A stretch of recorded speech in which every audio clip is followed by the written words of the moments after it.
Hello guys, എല്ലാവർക്കും പുതിയൊരു വീഡിയോയിലേക്ക് സ്വാഗതം. അപ്പോൾ ഞാനിന്ന് വന്നേക്കുന്നത് നമ്മുടെ യൂട്യൂബ് റിലേറ്റഡ് ആയിട്ടൊരു വീഡിയോ ആയിട്ടാണ്. നമ്മുടെ കമ്മ്യൂണിറ്റി ഗൈഡ്ലൈൻ സ്ട്രൈക്കുമായിട്ടുള്ള ബന്ധപ്പെട്ടുള്ള ഒരു കാര്യം നിങ്ങളെ അറിയിക്കാൻ വേണ്ടിയാണ് ഞാൻ വന്നത്. എനിക്ക് വന്ന ജസ്റ്റ് ഒരു ചെറിയൊരു മിസ്റ്റേക്ക് ഞാൻ നിങ്ങളിലേക്ക് എത്തിക്കുന്നതെന്ന് മാത്രം. ഇവിടെ നിങ്ങൾക്ക് എൻ്റെ ഡാഷ്ബോർഡിൽ കാണാം, ആക്റ്റീവ് കമ്മ്യൂണിറ്റി ഗൈഡ്ലൈൻ സ്ട്രൈക്സ് എന്ന് പറഞ്ഞുകൊണ്ട് ഒരു വാർണിംഗ് പോലെ നമ്മുടെ ആ ഒരു ടോപ്പിൽ കാണാൻ പറ്റും. ഇതെൻ്റെ ഫസ്റ്റ് അക്കൗണ്ടാണ്. അപ്പോൾ ഒരു ഗെയിമിംഗ് ചാനലാണ്. അതിനകത്ത് വന്ന ഒരു സ്ട്രൈക്കാണത്. ഞാൻ എങ്ങനെ ഈ ഒരു തേർഡ് പാർട്ടി ആപ്പ് വെച്ച് എങ്ങനെ ഡൗൺലോഡ് ചെയ്യാമെന്നൊരു വീഡിയോ ചെയ്തതിൻ്റെയാണ് അങ്ങനെ വന്നത്.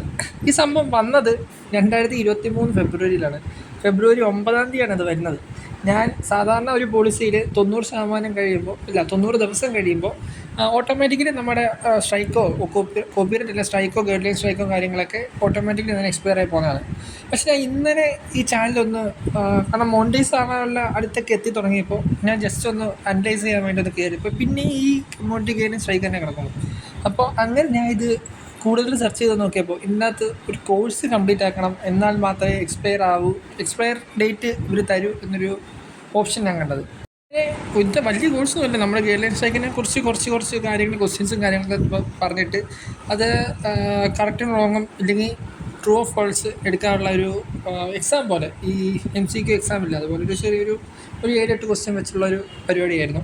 പിന്നെ അത് കംപ്ലീറ്റ് ചെയ്ത് ഞാൻ ഇറങ്ങിയപ്പോഴാണ് അവർ എക്സ്പയർ ഡേറ്റ് കാണിക്കുന്നത്. നേരത്തെ ഏപ്രിൽ 16-നാണ് എനിക്ക് ആ ഒരു എക്സ്പയറി ഡേറ്റ് കാണിക്കുന്നത്. കാരണം അതുപോലെ നമ്മുടെ ട്രെയിനിങ് കംപ്ലീറ്റ് ചെയ്ത ദിവസവും ഡേറ്റും സമയമൊക്കെ അവർ മെൻഷൻ ചെയ്ത് അതിനകത്ത് തന്നിട്ടുണ്ട്. അപ്പോൾ ഞാൻ പറയേണ്ടത്, ഇത് വന്നവർ 90 ദിവസം കഴിയുമ്പോൾ ഓട്ടോമാറ്റിക്കലി പോകുമെന്ന് പറഞ്ഞുകൊണ്ടിരിക്കില്ല. കാരണം ഇത് നിങ്ങളുടെ മോണിറ്റൈസേഷനും നിങ്ങളുടെ ചാനലിനെ നല്ല രീതിക്ക് ബാധിക്കും. ഇപ്പോൾ ഈ ഗൈഡ്ലൈൻ സ്ട്രൈക്ക് എന്ന് പറയുമ്പോൾ ഈ സ്ക്രീനിൽ കാണുന്ന സംഭവങ്ങളൊക്കെ ചെയ്യുമ്പോഴാണ് ഈ ഗൈഡ്ലൈൻ സ്ട്രൈക്ക് നമുക്ക് വരുന്നത്. അത് 3 ഘട്ടമാണ്, 1, 2, 3. പിന്നെ ആദ്യം എന്ന് പറയുമ്പോൾ വാർണിംഗ് ആണ്. പിന്നെ ഒരു റെഡ് കാർഡ് ഒരു യെല്ലോ കാർഡ്, ഒരു ഓറഞ്ച് കാർഡ്, പിന്നെ റെഡ് കാർഡ് എന്ന് പറയുമ്പോൾ നമ്മുടെ ചാനൽ അവർ ടെർമിനേറ്റ് ചെയ്ത് കളയുന്നു എന്നാണ് ഉദ്ദേശിക്കുന്നത്. അപ്പോൾ ഈ 3 രീതിക്കായിരിക്കും നമുക്ക് ഗൈഡ്ലൈൻസിലേക്ക് പോകുന്നത്. അപ്പോൾ ഇപ്പോൾ ഒരു വാർണിംഗ് വന്നാൽ നിങ്ങൾ അത്തരത്തിലുള്ള രീതിയിലുള്ള വീഡിയോ 90 ദിവസം ഇടാതിരിക്കുക മാക്സിമം. അല്ലെങ്കിൽ നല്ല കണ്ടൻറ്റ് നോക്കി ചെക്ക് ചെയ്തൊക്കെ ഇട്ടാൽ പിന്നെ പുറകെ വരില്ല. ഇപ്പോൾ ചിലർക്ക് ഡൗട്ടായിരിക്കും, ഈ 90 ദിവസം കഴിഞ്ഞിട്ടും എക്സ്പയർ ആയി എന്നിട്ടും നിങ്ങൾക്ക് ആ ഒരു വാർണിംഗ് പോലെ എന്തെങ്കിലും സ്ട്രൈക്ക് വരുവാണെങ്കിൽ സെക്കൻഡ് സ്ട്രൈക്ക് ആയിട്ട് വരുമല്ലോ. അങ്ങനെ വരില്ല. ഇതിപ്പോൾ 90 ദിവസം എക്സ്പയർ ആയി കഴിഞ്ഞാൽ പിന്നെ അടിച്ചാൽ ഒന്നുകൂടി ഒരു വാർണിംഗ് ആയിട്ടും വരുന്നത്.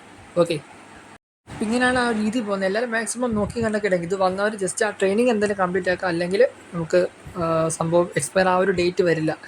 അപ്പോൾ വീഡിയോയിലെല്ലാം കൺക്ലൂഡ് ചെയ്യാണ്. ഇതുപോലെ ഇൻഫോർമേറ്റീവ് വീഡിയോസിന് വേണ്ടി ചാനൽ സബ്സ്ക്രൈബ് ചെയ്തേക്കാം. നിങ്ങൾക്ക് എന്തെങ്കിലും ഡൗട്ട്സും കാര്യങ്ങളൊക്കെ കൊണ്ട് കമൻറ്റ് ചെയ്തേക്കാം. നമുക്ക് അതിനെപ്പോലുള്ള വീഡിയോസും കാര്യങ്ങളൊക്കെ നമുക്ക് ചെയ്ത് നിങ്ങളിലേക്ക് എത്തിക്കാൻ ഞാൻ മാക്സിമം ശ്രമിക്കാം. അപ്പോൾ പുതിയ വീഡിയോ ഒക്കെ എന്താ പറയുക, ബൈ ഗൈസ്.